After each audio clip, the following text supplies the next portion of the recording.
बिस्मिल्लाहिर्रहमानिर्रहीम, अस्सलामु अलैकुम। मैं हूं करामत मुग़ल और मेरे साथ हैं ईसा नकवी। नकवी साहब, मियाँ साहब की मतवक्के वापसी में तकरीबन 10 दिन बाकी हैं। नवाज शरीफ की वापसी पर क्या सियासी मंजरनामा बन रहा है? देखिए इकराम मुग़ल साहब, पाकिस्तान में सियासत जो है वो उसमें सरप्राइजेस की कमी तो नहीं है ना। सही। और नून लीग ने भी सरप्राइजेस दिए हैं। और आप ये सोच लीजिए कि अगर वापसी से पहले ये हाल है तो आप अंदाज़ा लगाइए कि वापसी के बाद क्या होगा। सही। ओवरसीज़ पाकिस्तानी जो है ना वो नहीं मान रहे। डेवलपमेंट्स बहुत ज़्यादा हैं। ओवरसीज़ पाकिस्तानीज़ जो कर रहे हैं, मेरा ख्याल है कि ये सिंगल लार्जेस्ट फैक्टर होगा जो मियाँ साहब के रास्ते में बहुत बड़ी रुकावट बनेगा। राइट। क्योंकि अपेरेंटली लगता तो यही है ना कि अब मियाँ साहब वापस आ जाएंगे, जो खबरें आ रही हैं मियाँ साहब आ भी जाएंगे। और ये भी लग रहा है कि मियाँ साहब के मसाइल हल हो गए जहाँ मसाइल हल होने होते हैं। सही। और उनके चौथी मरतबा वज़ीर आज़म बनने में कोई रुकावट नहीं आएगी। प्लान यही लगता है। सही। लेकिन वो आ जाएंगे, बैठ जाएंगे, फिर क्या होगा?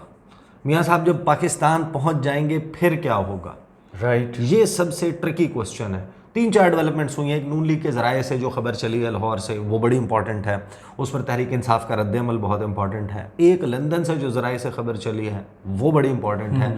और एक इसहाक डार साहब ने इंटरव्यू फरमाया। सही। फरमाते हैं ना इंटरव्यू। जी जी जी। उन्होंने गुफ्तगू किया। अच्छा, इसहाक डार से स्टार्ट कर लेते हैं और फिर ये सरप्राइजेज और सबसे अहम मामला ओवरसीज़ पाकिस्तानी क्या कर रहे हैं। और वो अलार्मिंग है, वो मियाँ साहब के लिए नहीं, वो पाकिस्तान के लिए अलार्मिंग है। अच्छा। अब मामलात वहाँ पर जा रहे हैं जहाँ पे डैमेज जो है ना मुल्क को हो रहा है। और अब इसमें जाहिर है कि कोई बीच का रास्ता निकालना पड़ेगा। You have to sit down. सही। और मामलात को इनको अब आप सॉर्ट आउट किए बगैर आगे चलना बहुत मुश्किल हो जाएगा। इसहाक डार पे आ जाते हैं। इसहाक डार साहब ने क्या कहा है जनाब, नवाज शरीफ की वापसी पर गिरफ्तारी का कोई चांस नहीं है। उन्होंने जो इंटरव्यू दिया उसमें उन्होंने कहा कि नवाज शरीफ बुध को सऊदी अरब पहुंचेंगे जहां वो उम्रा अदा करेंगे। यानी आज जी। वो सऊदी अरब पहुंच जाएंगे, उम्रा अदा करेंगे, मदीना मुनव्वरा जाएंगे। नवाज शरीफ के एक गल्फ़ मुल्क से 21 अक्टूबर को वापस पहुंच जाएंगे, एक गल्फ़ मुल्क से, यानी कि दुबई, यूएई जो है वो मोस्ट प्रोबेबली अब ये है। फिर उन्होंने कहा कि नवाज शरीफ की वापसी पर गिरफ्तारी का कोई चांस नहीं, वापसी पर वो प्रोटेक्टेड कस्टडी और ज़मानत, ट्रांजिट ज़मानत लेंगे।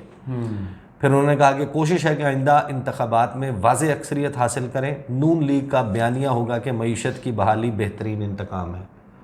जमहूरियत बेहतरीन इंतकाम है, पीपल्स पार्टी ने कहा था, तो मईशत की बहाली बेहतरीन इंतकाम है। ये तो 16 में क्या कर कौन लेते रहा है? नहीं इसहाक डार कह रहे वही हैं ना, 16 में कर लेते ना, वजीर खजाना थे। वज़ीर ख़जाना, ये तो सितंबर ऑनवर्ड थे ना, पहले मिफ्ता इस्माइल थे। तो अच्छा, लेकिन जाहिर है कि ये भी अपने फैसले ठोंसते थे, लंदन से बैठ के खबरें भी प्लांट करवाते थे। मईशत की बहाली बेहतरीन इंतकाम है, ये क्या कौन रहा है? और आगे ये कहते हैं कि प्रोजेक्ट इमरान के किरदारों पर सच्चाई कमीशन, ट्रूथ कमीशन हमारे एजेंडे में शामिल है। मेहरबानी फरमा के आप प्रोजेक्ट शहबाज शरीफ और प्रोजेक्ट इसहाक डार के ऊपर भी ट्रूथ कमीशन बना लें। बिल्कुल, या किसी एक कॉमन पाकिस्तानी से जाके मिल लें, ट्रुथ कमीशन का सारा जवाब मिल जाएगा। हाँ, लेकिन साथ ही कहते हैं कि अलबत्ता ऐसा कोई इकदाम नहीं करना चाहते जिससे इंतकाम की बू आए। सच्चाई कमीशन 2011 से प्रोजेक्ट इमरान के किरदारों के हक़ाइक़ सामने लाएगा। और भाई जो ये जो गुफ्तगू फरमा रहे हैं, इसमें कौन कौन शामिल है? इसमें पाशा साहब शामिल हैं जी, इसमें ज़हीरुल इस्लाम शामिल है, इसमें बाजवा साहब, इसमें ढेर सारे DGIS शामिल हैं, ढेर सारे DGC शामिल हैं, 2 कम से कम आर्मी चीफ शामिल हैं जिनकी ये बात कर रहे हैं जी। कुछ 2-4-5 चीफ जस्टिस शामिल हैं, बल्कि शायद 6 चीफ जस्टिस शामिल हैं। सही। और उसके बाद ये इनका एहतसाब करेंगे, ये इन्हें कहेंगे कि आए और आके ट्रूथ बोले। तो इनके बारे में एक सच बोल दिया, इनके बारे में एक सच बोल दिया इसहाक डार के या शहबाज शरीफ के। शहबाज शरीफ घुटने पकड़ के बैठे हुए थे। किस शख्सियत के? कब बैठे हुए थे? जी। रिटायर होने के बाद घुटने पकड़ के बैठे थे। रिटायर नहीं हुए थे तब तो आपने घुटने पकड़ने की आपको आदत है, न्यूट्रल पॉलिश लगाने की भी आदत है, आप उस वक्त भी बैठे हुए थे। खैर, खबरें ज़्यादा हैं। तो ये वही नहीं है जिन्होंने सीढ़ियों पर खड़े होकर कहा था कि एहतसाब वाला मामला हमने अल्लाह पर छोड़ दिया? हाँ, ये वही है, ये वही है। बहरहाल ये कहते हैं कि जनाब सिर्फ इसके मामले में हक़ाइक़ सामने लाएंगे। अगली खबर है जनाब कि नवाज शरीफ की वतन वापसी के लिए दुबई से खसूसी तैयारा बुक करा लिया गया और स्पेशल तैयारा जो है वो वापसी के लिए तस्दीक कर दी है उन्होंने कि नवाज शरीफ को वापस लेकर आएगा। जिस खसूसी परवाज़ से पाकिस्तान पहुँचेंगे उस परवाज़ को उम्मीद पाकिस्तान का नाम दिया जाएगा और इस स्पेशल फ़्लाइट में तकरीबन 150 अफराद की गुंजाइश मौजूद है। पाकिस्तान। अच्छा, ये 150 बंदा लाना बड़ा ज़रूरी है। मैं आपको एक बात बताऊं, आगे इस्तकबाल के लिए बंदा ना हो तो अपने साथ ही बंदा लेके आए ना। सारी सवारियां पहले उतारेंगे जहाज से। अच्छा, ये होना लाइटर नोट था, बंदा अच्छा इकट्ठा होगा, बंदा आ जाएगा। बाप बहुत पॉजिटिव है, मैं ज़रा रियलिस्टिक हूँ, मैं आइडियलिज्म का शिकार नहीं होता। 150 बंदा है ना, आपने खुद ही बता दिया। 149 पहले उतरेंगे, सीढ़ियों के इर्द गिर्द खड़े हो जाएंगे, फिर फातेह लंदन खुद सीढ़ियों से उतर करामत मुगल साहब पूरे 150 हो जाएंगे। करामत मुगल साहब 9.5 करोड़ बंदा जी खते गुर्बत से नीचे, और उसमें से कोई 1.5 करोड़ बंदा तो इन लोगों ने किया। बिल्कुल ऐसे ही। एक तो पाकिस्तान का 75 साल बैगेज था ना जी, जिसको आपने साल हर साल वो किया, और अगर इनके 30 साल निकाल ले ना मियाँ साहिबान के, तो मेरा ख्याल है पीछे शायद 1 करोड़ या 1.5 करोड़ ही भूखा और गरीब बंदा बचता है। सारे इनके किए हुए। आप मुझे एक बात, 10 अरब सिर्फ मीडिया पर लगा दिए, साढ़े नौ चेहरे की खुद नुमाई के 9.5 करोड़ बंदा खत गुर्बत से नीचे है, उसको कोई आके कहे कि इस गाड़ी में लेके जाएंगे 4 दिन, सिंध से जो चलेगा, कराची से जो चलेगा, रुकते रुकाते आएगा, जो खाना पीना तेरा फ्री, रिहाइश तेरी फ्री, सैर तेरी फ्री, घूम के पंजाब, वो ज़माने चलेंगे। 10-10 पत्थर भी मार लेना यार। वो सारे कराची वाले नहीं होते पंजाब नहीं जाऊंगी कुछ पंजाब जाने के शौकीन भी होते हैं यार। You are right. दूसरे इलाकों से भी उनको लेके आएगा, शालामार बाग देखना है, बादशाही मस्जिद देखनी है, शाही किला देखना है, कोई और लाहौर में तफरीही मकामात, मीनारे पाकिस्तान पे तो जलसा है, खाना भी सनाउल्लाह की ऐप कहाँ जाएगी फिर? राउंड टेबल लगा हुआ होगा जी, राउंड टेबल लगा, round table is a good idea. इतना कुछ होगा तो वो हो जाएगा। अच्छा, ये जो 150 अफराद हैं, इससे इस खबर में ये भी कहा गया है कि कहाँ कहाँ पर उनकी मुलाकातें। अब नून लीग ना एक बात बड़ी दिलचस्प कर रही है और वो ओवरसीज से रिलेटेड है, वो मैं पहले वो बात बता देता हूँ, जल्दी से 2 कोई खबरें डिस्कस कर लेते हैं, then will come to that most important thing. Noon league ये कह रही है कि मियाँ साहब जो जा रहे हैं ना सऊदी अरब, और मियाँ साहब यूएई जा रहे हैं, और कतरियों के साथ भी उनकी कोई लाइन तय है, और चीन वाले भी ना डॉलर की वेलें कराने के लिए मियाँ साहब पे रेडी हैं। ये बेसिकली बता रहे हैं कि कोई कुछ अरब डॉलर जो है वो सऊदी अरब से, कुछ अरब डॉलर यूएई से, और फिर चीन से ये अरब हार डॉलर जो है वो पाकिस्तान आ जाएंगे। लेट्स जस्ट अस्यूम, देखें फॉरेन डायरेक्ट इन्वेस्टमेंट जो है वो ये नहीं होता कि आपको मियाँ साहब को पॉकेट मनी दे दी है कि जाओ बच्चे ऐश करो, जहाँ मर्जी लगाओ, खाओ पियो, खाओ पियो मौज करो ना। ये पॉकेट मनी नहीं होती। जो फॉरेन डायरेक्ट इन्वेस्टमेंट है उसने री राउट हो जाना होता है, उसने बाहर जाना होता है चीज़ें खरीदने के लिए।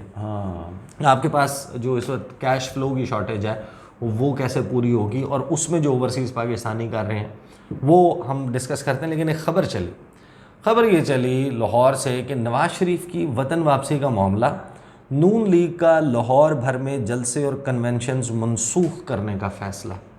11 अक्टूबर को होने वाला जलसा भी मनसूख कर दिया गया। साद रफ़ीक समेत दीगर रहनुमाओं के हलकों में भी जलसे मनसूख कर दिए गए हैं। तमाम हलकों के वर्कर्स का इजलास अब मॉडल टाउन में करने की हिदायत की गई है। जलसे इस वजह से मनसूख किए गए कि ठोकर न्याज बेग के कामयाब जलसे के बाद अगर कोई नाकाम जलसा हुआ तो अवाम में बुरा तासुर जाएगा। जलसों की निगरानी मरीम नवाज़ कर रही हैं। आप ये बुरा तासुर जाएगा, ये अंदाज़ा लगाएं कि शाहिद आफरीदी ने पहले मैच में जी 37 बालों के ऊपर सेंचुरी मार दी। उसके बाद आप कहेंगे यार इसको ना भेजना नहीं। अगर अब इसने कोई 37-40 बॉलों के ऊपर सेंचुरी ना गई तो तासुर ठीक नहीं जाएगा। यानी आप भी कहते हैं कि अंधे के पाँव के नीचे बटेरा आ गया ना तो वो शिकारी बन गया। आय हाय, क्या मिसाल दी आप। यानी अंधा भाग रहा था, भागते भागते एक बटेर उसके पाँव के नीचे आया, बटेर बेचारा मर गया, फौत हो गया। अंधे ने जिसने मारा उसको पता भी नहीं है उसके पाँव के नीचे क्या आके मारा, और उसने फिर उसे किसी ने बताया कि बटेर मार दिया, तो उसने बटेर का क्या कमाल का शिकारी बटेर उठा, उसने कहा मैं शिकारी हूँ। यहाँ पर देखें मसला ये भी है ना, हो सकता है कि ये फैक्टर हो कि इनको सारों को यही खाना खिला दिया तो मीनारे पाकिस्तान कौन आएगा, ये भी तो सोचा करे ना। और वो बेसिकली मामला ये है कि शाहदरा वाला जलसा नाकाम हुआ, शाहदरा वाले को फिर अब जलसा कहते हैं, सानेहा शाहदरा। हाँ वो जब वो हुआ उसके बाद देखें ना 6 दिन उनकी बिजली और गैस बंद रही, वो आपने नहीं देखा? वो फाद शहबाज साहब ने उस पर प्रोग्राम किया था। नहीं तो वो फैक्ट है ना सर, लोगों की बात हुई। सही, तो वो देखें एग्जॉस्ट लोग आगे तंग आए हुए हैं, बात इनकी सुनने के लिए तैयार कोई नहीं है। हर तकरीर के बाद जो मीडिया में उसका पोस्टमार्टम होता है, जो सोशल मीडिया पे उसका पोस्टमार्टम होता है, जो इनके जलसों में आके पीछे खड़े होकर इमरान खान के नारे लगाते हैं, तमाम लोग जो इंटरव्यूज़ पता नहीं पीछे जाके स्ट्रेटजी के साथ खड़े होते हैं कि जहाँ मीडिया होता है वहाँ पीटीआई वाले सारे पहुँच जाते हैं। आगे आगे राउंड टेबल्स के ऊपर उनके लोग बैठे हुए होते हैं, वो छोड़ते नहीं है कि सीट छोड़ दी तो पता नहीं क्या हो जाएगा, रोटी नहीं लगनी। उधर जाके वहाँ पर दूसरे खड़े होते हैं, वो जो इंटरव्यूज़ दे रहे होते हैं उसमें वो इनके ख़िलाफ़ बात कर रहे होते हैं। एक वो फैक्टर भी है। दूसरा आपके जलसों में जब वो खाली जगह दिखाई जाती है, और जो जलसों का स्टैंडर्ड सेट कर दिया ना पीटीआई ने, उसको मैच करना बहुत मुश्किल है। बिल्कुल ऐसे। और मियाँ साहब एक जलसा तो कर लेंगे, आएंगे, जाहिर है कि आपने पकड़ धकड़ कर ली सारी जगहों से, ला के आपने लोग इकट्ठे कर दिए मीनार पाकिस्तान में, देन व्हाट? आपने बस ये आपकी इलेक्शन कैंपेन हो गई, उसके बाद आप कहाँ करेंगे?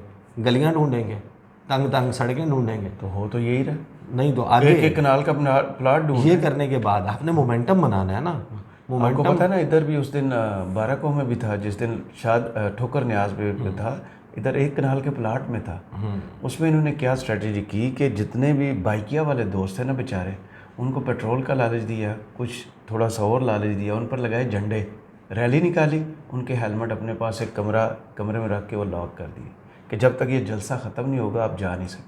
यहाँ तक तो पॉलिसी आ चुकी है। जैसे आप किसी इवेंट पे जाते हैं या सुप्रीम कोर्ट जाते हैं, आप अपना मोबाइल जमा करवाते हैं, उसके ऊपर वो एक टैग लगा के दे देते हैं कि ये वापसी पे आप देंगे तो आपको मोबाइल आपको मिल जाएगा जी, और साथ 2000 रुपये भी मिलेंगे।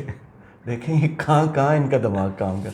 नहीं बंदे देखें, स्ट्रेटजी तो है ना, इन्होंने सरप्राइजेस बहुत दिए हैं। ऐप बना ली, कुर्ते, शर्टें, टोपियाँ, मोटरसाइकिल, खाना, ट्रांसपोर्ट, बंदे इकट्ठा कर लेंगे। पीटीआई ने इसके ऊपर जो रिएक्शन दिया है पहले वो, बस फिर उसके बाद टुवर्ड्स द लास्ट और एंड मोस्ट इम्पॉर्टेंट थिंग, जो तहरीक इंसाफ है उसने रद्द अमल में क्या कहा, उसने कहा कि ठगों के इस ग्रोह को मुस्तरद करने पर पंजाब के अवाम के शुक्रगुजार हैं। तंग गलियों मोहल्लों में जलसों के इनकाद से मिलने वाली शर्मिंदगी छुपाने के लिए इंतखाबात से फरारी ग्रोह मॉडल टाउन के दफ्तर के ड्राइंग रूम में पनाह ले चुका है। लंदन मंसूबों के ज़रिए इमरान खान को मनफी करने के ख्वाब देखने वाले तमाम तर रियासती बेसाखियों के बावजूद अपने कदमों पर खड़ा होने से कासिर है। जलसों की मनसूखी का ऐलान वतन वापसी से पहले बुज़दिल भगोड़े के फ़रार का पेश ख़ैम है। खैर बहरहाल ये उन्होंने वो खाने वाने का इसका तस्करा किया, सियासत का जनाजा निकल गया।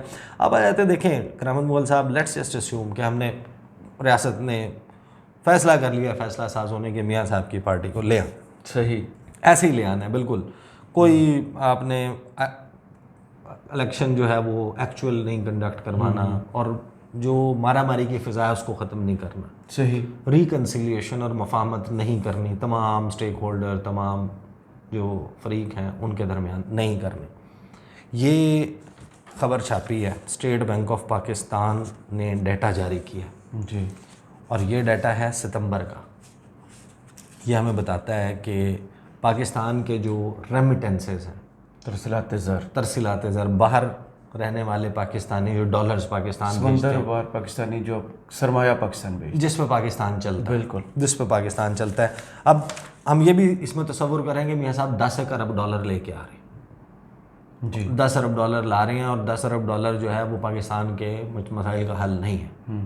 आपने जो पैसे देने हैं, जो आपके अदायगियाँ हैं वो सर पे खड़ी हुई हैं, आपकी एक्सपोर्ट्स, आपका वो सारा मामला कहाँ पर है, और वो अगर डायरेक्ट इन्वेस्टमेंट होनी है, सरमायाकारी होनी है, पॉकेट मनी नहीं होनी, तो वो तो आप यूज़ नहीं कर सकते। सही पहिया एक चला लेंगे लेकिन उसका इफ़ेक्ट आने में बड़ा टाइम लगेगा। ये हमें बताता है कि पाकिस्तान को सितंबर के महीने में जो तरसीलात ज़र मौसूल हुई हैं वो 2.2 अरब डॉलर है, जो पिछले महीने से, अगस्त के महीने से 5.5% ज़्यादा है। आपको याद है हमने वीडियो की थी काकड़ साहब वाली, और अब आप देखिए, जो मैं आपको कह रहा था जिस पर वीडियो की थी, ईयर ऑन ईयर, मैं डाटा आपके सामने रख देता हूँ, फिर मैं आपको बताता हूँ कि हम 2024 स्टार्ट हो गया, 2023 में हम कहाँ खड़े थे, 22-23 यानी कि, जी, और 2000, 23-24, हाँ अभी अभी ये तो 23-24 है ना, जी, हम जुलाई 22-23 से में कहाँ थे, जी, 21-22 में कहाँ थे। सही, तो आपको अंदाज़ा हो जाएगा कि यहाँ पर पाकिस्तान में क्या सूरत हाल बनने जा रही है। राइट। और और जबकि ये जो, इतने ज़्यादा पाकिस्तानी बाहर शिफ्ट हो चुके हैं। हालांकि मोर्चा लगा के मियाँ साहब लंदन में बैठे हुए थे, ओवरसीज़ पाकिस्तानियों को पकड़ा ही नहीं उन्होंने। तो कड़िक्की लगा दी ना यहाँ पाकिस्तानी। पे कहते रहे कि जनाब हम वोट का हक नहीं देंगे, हम ये होते कौन हैं, ये लाशें दफनाने आते हैं, ये माँ बाप को पूरने आते हैं, दफन करने आते हैं। बिल्कुल, ख्वाजा आसिफ साहब ने कहा हुआ है। जिस जिस किस्म की ये, इनको पाकिस्तान के मसाइल का इदराक ही नहीं है, कर करके आपने कर दिया ना ऑफेंड। आपके 12-13 लाख तो शहबाज शरीफ के दौर में, और वो भी 2 महीने पहले के डाटा है, जा चुके थे। 2-4 लाख रुपए जो है ना लोग और जा चुके होंगे। ओवरसीज़ पाकिस्तानियों की तादाद बढ़ रही है और वहाँ से आने वाले पैसों में कमी आ रही है, और कमी भी कितनी भयानक आ रही है। ये बताते हैं कि जनाब ये जो इनफ्लो है ना, ये 11% कम है लास्ट सितंबर से, और जुलाई से सितंबर, जुलाई अगस्त सितंबर, इन 3 महीनों में पाकिस्तान को 6.33 अरब डॉलर मिले हैं, जो 20% कम है सही, लास्ट ईयर के पहले 3 माह से। राइट। 20% कम है। और अगर आप 20% बजाएं काकर साहब, आप जब 20% के इम्पैक्ट को अगर आप खुदा न खास्ता साल पर ले जाएं ना, तो कितनी भयानक सूरत हाल होगी, वो मैं आपको बता देता हूँ। अच्छा, इनफ्लो है, ये बता रहे हैं कि 2.2 अरब डॉलर हुआ सितंबर में, हायर है मंथ ऑन मंथ बेसिस पे, लेकिन जो गुज़श्ता साल है उसके मुकाबले में ये कम है। गुज़श्ता साल के मुकाबले में ये कम से कम $300 मिलियन कम है। अब आ जाए उस डेटा की तरफ। आपका जो साल 2022-23 था जी, शहबाज शरीफ साहब वाला, उसमें आपको पता है कि कितनी रेमिटेंसेज आई? उसमें रेमिटेंसेज आई हैं 26.85 अरब डॉलर। सही, 26, ये इससे 20% कम है। 26 से 20% अगर आप कम कर लें तो ये, मेरी अगर रियाजी बहुत गलत नहीं है, तो 5.4 अरब डॉलर बनता है। सही, you will lose $5.4 billion in 1 year. इस साल ये अगर 20% पे कायम रहता है तो आपका 5.4 अरब डॉलर। इसहाक डार ने कहा कि हमने नाक से लकीरें निकाली, शहबाज शरीफ ने कहा कि हमने नाक से लकीरें उन्होंने, याद है ना आपका, एमनेस्टी एक अनाउंस की थी ओवरसीज़ पाकिस्तानियों के लिए, जो IMF ने फ़ौरन कहा था कि इसको रिवर्स करें। इस 3 अरब डॉलर के स्टैंड बाय अरेंजमेंट के लिए आपने 60 रुपये पेट्रोलियम डेवलपमेंट लेवी कर दी। आपने कितना, बिजली का यूनिट 60 रुपये पे ले गए, कहाँ 55-60 के ऊपर आप ले गए। गैस की प्राइसेस अब आप कितनी बढ़ाने जा रहे हैं? बढ़ा तो चुके हैं, मजीद 2 कितनी, दफ़ा पहले, मजीद कितनी बढ़ाने और अब जा रहे उन्होंने नया ऐलान जो किया है कि आपको सिर्फ 3 टाइम गैस मिलेगी हैं? जी, टोटल 8 घंटे, 16 घंटे की लोड शेडिंग होगी। अब ये देखें कि ये है आपका 3 अरब डॉलर के लिए। मैं आपको ये बता रहा हूँ कि 5 अरब डॉलर, लेकिन ये 5 अरब डॉलर नहीं है। उससे 1 साल पहले जब शहबाज शरीफ ने अप्रैल में टेक ओवर कर लिया था, तो मार्च में डिस्टेबलाइज कर दिया था। मार्च, अप्रैल, मई, जून, ये महीने शहबाज शरीफ के हैं। उस साल थी 29.87।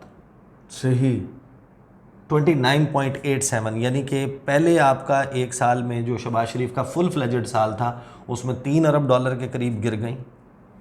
उससे पहले आ जाएं जो सिर्फ प्योरली पीटीआई का दौर था 2020-21, उसमें थी 31.31 बिलियन डॉलर्स।